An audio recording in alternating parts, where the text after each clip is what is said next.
By the end of this video, you'll know how to run a modern sprint retrospective that will guarantee that it's effective, focuses on your objectives, goals, and the success of your team. I want to make this video for two types of people. First, people who want to know how to run effective retrospectives. And second, people who have been running a lot of retrospectives with different teams, but their recent retrospectives have been a bit boring. Participation has been low. They feel that it's not as effective as it should be. If this resonates, this video is for you. And obviously, I'm making this video talking to Scrum Masters, Agile coaches, or facilitators watching. I'm going to reveal two things in this video that will guarantee an effective retrospective.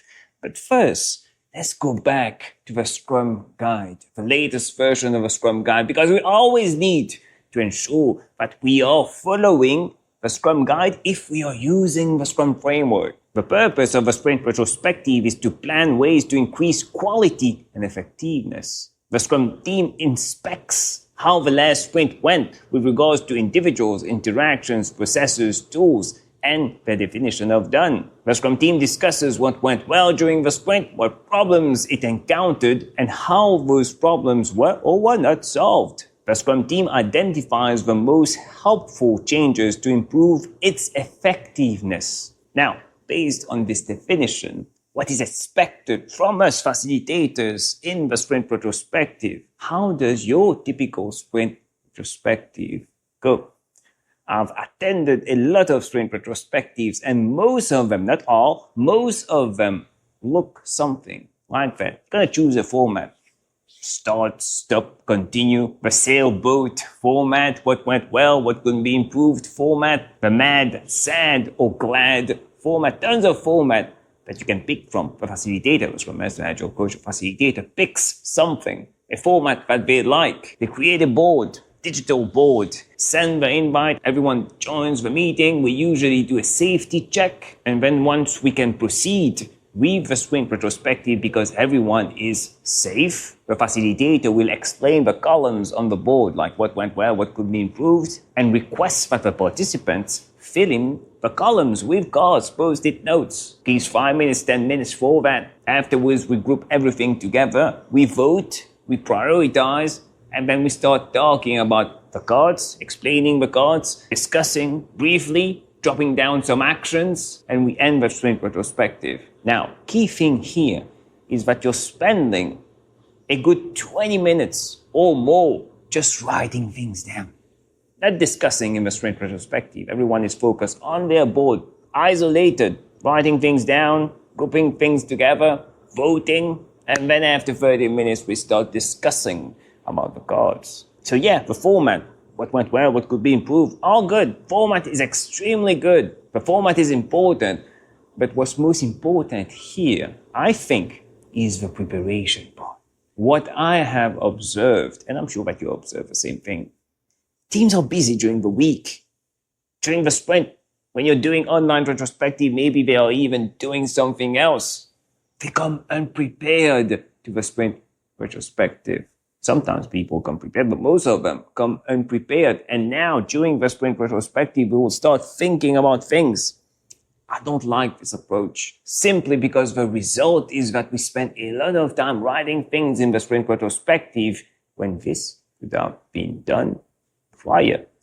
That's the trick. If you want to have an effective sprint retrospective, why not do a sprint retrospective on the priority things that need to be discussed today and fixed after the sprint?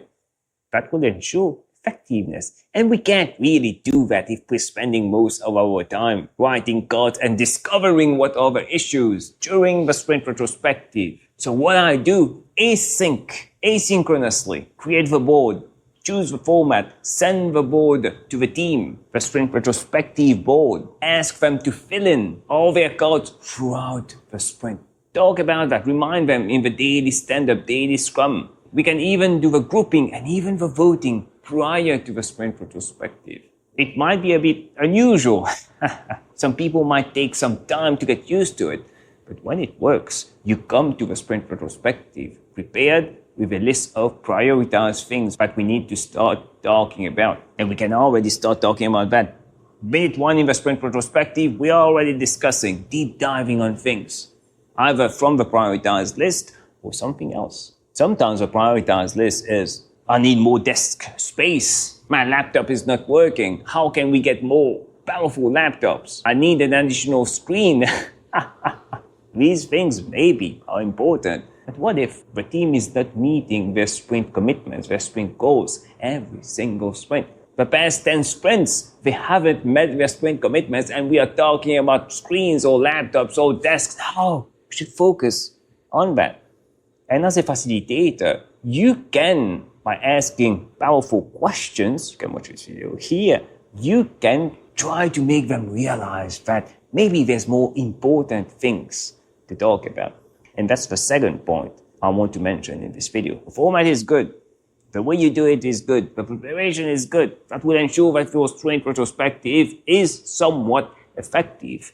But the most important part for me, and what most facilitators or scrum masters or agile coaches don't focus on, it's actual facilitating. It's a skill. It's something that takes years of practice to be good at, especially the asking questions part.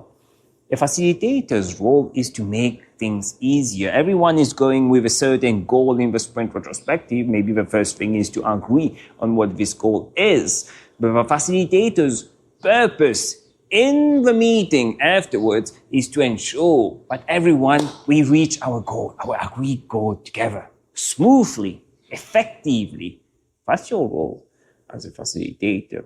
And a lot of Scrum Masters don't understand this. You have some group of Scrum Masters that tell the team what to do. Yeah, they make all the decisions for the team. No, immature, they will learn. But there's some Scrum Masters that know that they shouldn't make decisions for the team. And they're just here listening. If no one has nothing to say in the sprint retrospective, they just say, okay, it was a good meeting. Let's end it here. Time back in our calendar. No, ask questions. Your goal here is to ensure that the team meets the goal. Ask questions. Have an effective meeting. And to practice that, there's many books on facilitation that you can read, not specifically oriented to a sprint retrospective, because facilitation is a skill in itself. And you can also watch this video right here to learn some more tips on how to facilitate effective sprint retrospectives. If you want more tips, insights on Agile, Scrum, personal growth, click on the video that stands out the most on the screen right now, and I'll see you in a few seconds.